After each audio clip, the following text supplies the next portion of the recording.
of the Empire State Building. You ready to have some fun, friend? I'm so ready to have some fun, friend. Gosh. We are in the presence of a true, genuine soul, a spirit, an energy that is deserving of this round of applause. It's Dua Lipa. You guys, I'm so happy to be here. How are you doing? Oh my gosh. Great, but I mean, it's you who helps bring this spirit to the world. And let's start just straight off the top. As one of Time Magazine's most influential people, what would like little Dua, who didn't get the role in her grade 6 primary school, be saying about how proud she is of herself right here, right now? It's crazy because it's the kind of thing that is almost like unfathomable when you're so young to even think that something like this is possible. So I'm just I'm over the moon. I'm so proud. I am really proud. Yeah. As you should Do you be. have time to reflect on the iHeart Awards, the Grammys, the Brit Awards, the movies? I mean, do you give yourself time to just be like, I'm kind of doing it right now? Yeah, I do. I try and like make an active, conscious effort to be really present in the moment and be like, wow, this is everything that I've ever dreamed of, and just like really enjoy the moment. Because I think it's so easy to get kind of sucked into the work side of things, and then all of a sudden you look back on it and you're like, oh, I wish I was a bit more present, or I wish I was more like in the moment. And I just don't want to let a single moment pass me by. So I make a very conscious thing that before any like red carpet or performance or anything that's like big, or a film or whatever, it's like take a deep breath, remember where you are, feel the space around you, and just that like is so dive rad. in. That takes a lot of practicing. Yeah, it takes practice, but I think after a while, so much in the beginning when I first started, it was like I was saying yes to so many incredible opportunities, but it's a lot of work, it's a lot of traveling, it's a lot of stuff that I think I then realized how much of it I was just looking back on and being like, that was fun, instead of really remembering like a real tangible feeling of like, I exactly. put 10 toes down in the sand when I shot this video. Exactly. Or I really That's sat kind in of this chair when I so recorded that's this what song. I'm trying to implement more into my life. As you do that, as you start to be more present, how fulfilling is it? And how is that coming through in the music now? I mean, it's got to be something, a special superpower that you feel like you've tapped into. Let's parallel a little with the radical optimism. Well, exactly. I think it is that. It's diving to every experience, whether it's good or bad or whatever it throws at you. Everything's a lesson. Everything is something that you learn from, grow from, whether it puts you out of your comfort zone, which is what I think is the place where you do the most growing. Yeah. All of those are so valuable. So I'm all in. Yeah, it's not just optimism. It's radical optimism. Yeah. Why is the optimism so radical for you? Enough so to where you decided to name the body of work, Well, because it's almost in a way like being it's almost like a violent practice of happiness. It's like it has to be good. It has to, if it's bad, it's not going to be bad for that long. And it's training yourself in that kind of like radical perspective that things are going to shift and things are going to change. And I think that's the kind of radical sense of it. Yeah. You've talked about how you're true in manifestation and how it happens to you all the time because you put that out. Has there been one moment where you're like, dang, I really can't believe I actually manifested that and it's happening now? Yeah, for sure. I mean, and I was specific as well. When I was like manifesting, I was like, when I wrote it down, I was very specific about what I wanted. And that was sitting in this room with Maxwell and Crystal. Wow. That was one of those things. Look how it worked. I know. That was definitely on my list. Close second, I think. No, for real though. But Glastonbury headline Friday night. That's the one I wanted. Friday night? I wanted the Friday because I love the festival so much, so I wanted to be able to like party on. Oh, okay. And I knew that if I performed on the Saturday or the Sunday, then like I would have been, I'd miss out on the partying on the first night. So that was. So there was no negotiation for Friday. They were like, "Here, we want you to do Friday." Yeah, I got offered the Friday, and I was so happy. And yeah, Friday's a big one because it's like it kickstarts, the the festival. And this is and so I want to iconic. make sure that it kicks people off Oh, in boy. a good, positive, Hey, let's fun way. let's hang out in the festival world for just a little bit, because there's a festival that you've been a part of in Kosovo. Yes. In Sunny Hill Festival. Yes. Let us talk about how important it is for you to see this come to life. And I mean, there was a pause because of COVID, right? I mean, did we? Because I remember, I think it was the last time that we had the chance to hang out. I wanted to come to. We talked about So it. we had a pause because of Yeah. COVID, and then we had I believe 1 year or 2 years we had back to back, and then last year we had a year off because we were moving to a bigger location. Wow. And so we're back on this year, which is going to be really fun. On a It'll scale be of 1 like, to 10, where you at, dude, with this? Like, how excited are you? I'm so excited. I'm so excited because I always think back to the time when I lived in Kosovo and I was dreaming about having artists come down and perform that I just never had the opportunity to see, and to be able to bring artists from all over the world to bring that to the kids and to the people in Kosovo. It means so much to me. It's so much fun. I look forward to going there every summer. So it's going to be a blast. Yeah. We've got a fun lineup this year. We've announced Burna Boy, who's headlining for us. And we've got a few others which haven't been announced yet, but it's so much fun. I look forward to it every year. And it takes a small village, and it's a family thing, so everybody's doing something. My little sister's like in production, my brother's like helping with the production side, my mom's doing all like the design of like the set and the field, and What's Dad's duty? Dad's doing everything else. He's like, he runs it. It's a family He tribe then. he runs it. And that's the He's really importance like of this festival. he kills it. So yeah, it's fun to get to do it with your family. And I also loved hearing that while you were on tour for Fruit Nostalgia, you went all over the world, but MSG was so special to you. Yeah. Tell me about that.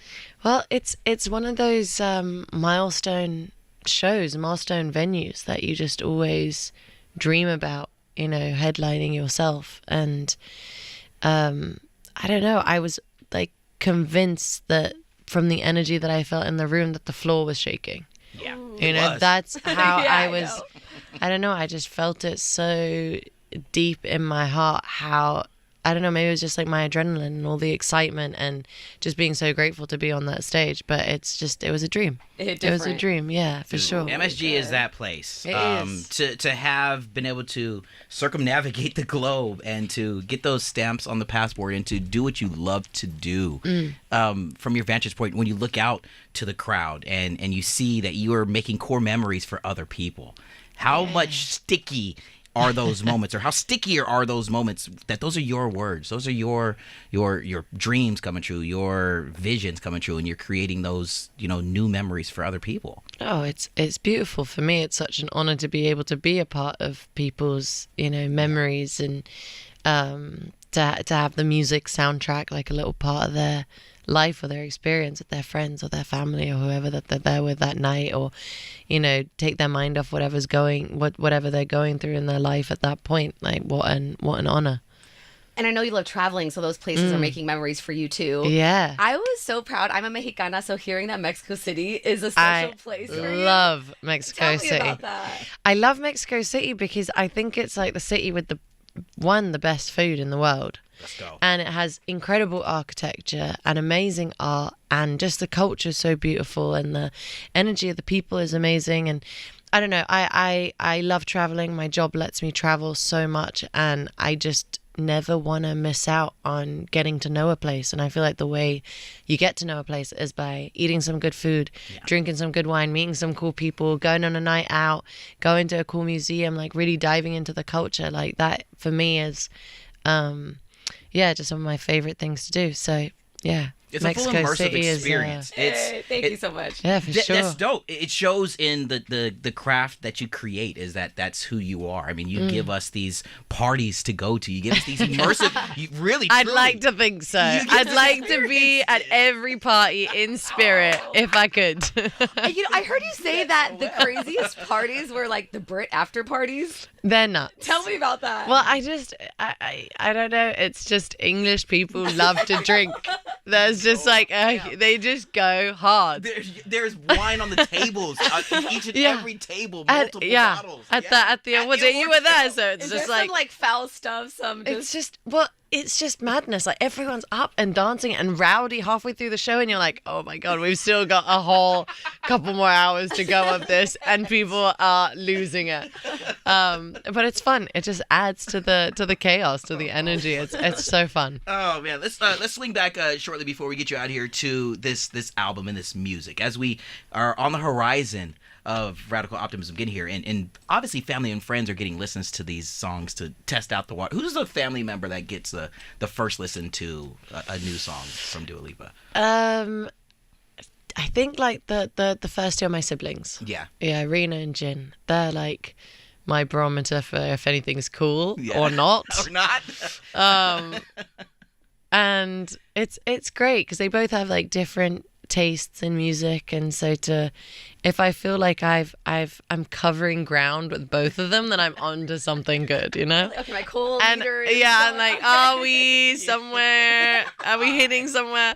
Oh, it's good, and they're really honest as well, which is what I need and what I like want also from them. It's like, if they can't hear the lyrics properly, or if they're like, what is that part, or maybe I'm not so sure, let me hear this again, you know, I welcome all of those. Okay. So that's what siblings are for. Yeah, for sure. And talking about your family, you've talked about how your mom is so good at cooking Albanian food. Oh, she's amazing. But then when you moved out in your teens, you learned to cook yourself a little too. Yeah. Do you have like that go-to dish, or it's someone's like, oh, cook something for me, you're like, okay, I've nailed this? I don't know. I just kind of, it's more like whatever's in the fridge, I'm really like, I can just kind of make it up. I can adapt.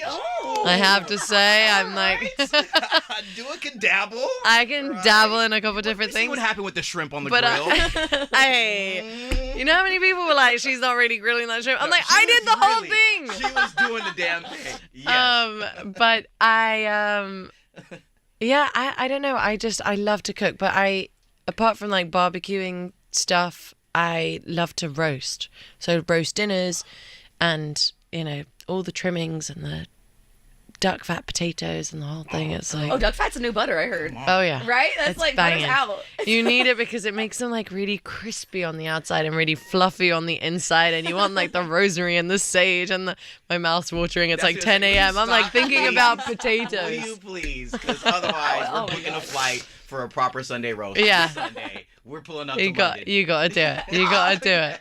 You gotta do I do it. want to circle it back to the music. I am so excited for Radical Optimism. I know you talk about there's one song where you thank an ex. Yeah. Talk about that. Well, it's the song is called Maria, and it's thanking like your partner's ex, but it could, you know, I think with every experience that we all have, like we learn from them. Mm-hmm. So after something ends, whatever happens next, you're going to grow from it. You're going to learn from it. You're going to be, I don't know, more emotionally rounded in some way from what you've learned from that experience. And so whether you're thanking Maria for bringing this person to you, or whether you are that for someone else, I think it's all about just being really accepting and respectful of those growing phases, and how we're just always going to evolve and change with everything until you just meet the perfect person, and then you're like, okay, I'm ready for it now. I'm the best version of myself because I've learned so much already, and that I'm like ready to be here right now. With that being such a theme, the word growth of just your journey, I mean, the self-titled debut to now where we are, you have stepped into your own, and you're still just getting started.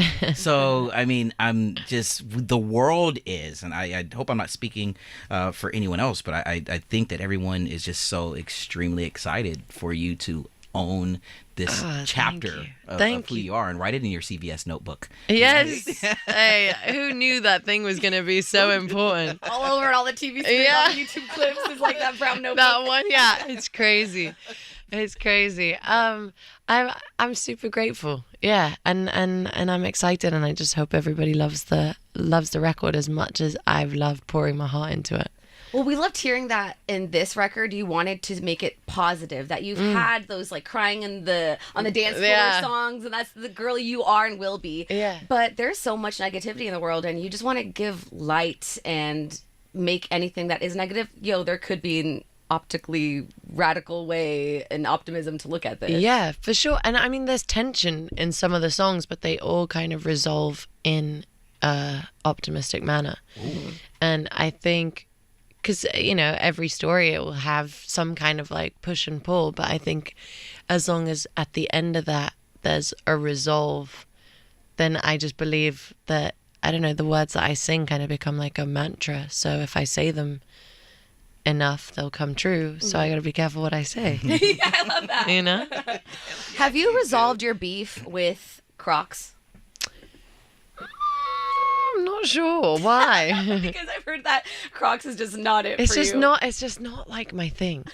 I don't know what it is. They're like rubbery and people wear them barefoot, and I'm just they like... have the heels now and the sandals. Yeah, I could do without. Okay. Me too, honestly. I don't have a pair yet. But Max is a Croc rocker. I rock the Croc. You rock the Croc, but do you rock the Croc with the sock? I do. Okay. Go ahead and say that five times fast. That's a bit better. It's a bit better. Yeah. It's a bit better. There's no the barefoot Croc in the thing is... Because I know it's the sound. It's the feel, sound and the... Yeah, I feel you, girl. You know how people have a thing with like textures when they eat food? Like I think I have a thing with shoes. Yeah. Okay. You know, and how they connect. in a barefoot, in a rubber thing. That connection ain't material. It's gonna. Now summer's coming up, and we know you have your book club. So what book that have you gone through with your club? Are you just like, you know what? This is the number one, just to start here. Gosh, I mean, for the summer, a lot of books that I like do end up in tears. I don't know why, because I just... You connect. Sad girl. I'm a sad girl at heart. And we just recently had a book called Crying in H Mart, which is written by Michelle Zorner, who's from the band Japanese Breakfast. Oh, great band. Yeah, and she's also. She's amazing, and she wrote this incredible book. It's a memoir of how she kind of connects with her mum and her culture after her mum passes from cancer, and that experience. Beautiful book, really amazing. She's an incredible author. I'd recommend that. I read a book. It's not yet part of our book club, but I think is amazing. It's Lincoln in the Bardo by George Saunders. It's a quirky, weird little thing. Okay. I love that book. It's really good. What else? Swimming in the Dark by Thomas Jodorowsky. That's our most recent book of the month. That's a really beautiful kind of coming of age book set in Poland during the Cold War. I don't know. There's lots of amazing books to dive into. She's a page turner. Yeah, go in. Back to that memoir about the mom. I heard you say that the first song you wrote, you were like 4 or 5, and it was kind of like a love song for you. It was a love song for my mum, yeah. Well, it was more like, when I grow up, can I wear your shoes? When I grow up, can I dress up like you? When I grow up, can I be as pretty as you? It was just really, yeah. Yeah, my mum's like my style icon, and I've always looked up to her. Like my earliest memories of, I would just like watch her put her eyeliner on, and like I've just, seen her do her thing, and I've just always looked up to her. Well, I know your mom's like the biggest thing for you. Mother's Day is coming up. Do you usually do plans for Mother's Day? Yeah, I mean, it's different. I guess like our UK one has just passed, and I was traveling, so we had to make it up and have dinner another time together, but we would always do a little something for sure. Okay. Yeah, take the time. I mean, you said it, you take the time to be present, which is so special, because if I could recall the duos of old, it was about working towards something else, which was amazing, and it's gotten us to this position here. But as you said before, it was a lot of looking back and saying, damn, I did that, but now it's damn, I'm doing that, I'm doing it, I'm in it. You're in it. I'm in it. And we have SNL coming up. We have SNL coming up. How excited are you for SNL? Oh my God, beyond. I'm really, really looking forward to it. It's gonna be a blast. I just have to like dive into the experience and just are you okay have with fun wearing with it. prosthetics or I'm like all being in. weird and... I'm all in. Like we said, I'm in it. She's in it. I'm in it. And then the Met Gala right after. Yes. You're going from something silly, goofy to like the most prestigious event of Very fashion. glam. Yeah, coming up again. How are you feeling with the Met Gala? I'm excited. I'm excited. It's always just like fun to dress up, and it's just a very big fashion night. So it's a chance for you to be you again. Another chapter. Another version of me. Yes. Yeah. Good Lord. Well, listen, always open door policy, you know. I mean, Thank it's you. Like, gosh, man, Thank you. that It's smile always a pleasure. is the absolute best. And Thank you. We're here for it, and we are radically optimistic Hell from here yeah. on out, thanks to Dua Thank you Lipa. so Love much. dear. Thank you, guys. Thank you for having me. From the top of the Empire State Building. Z100.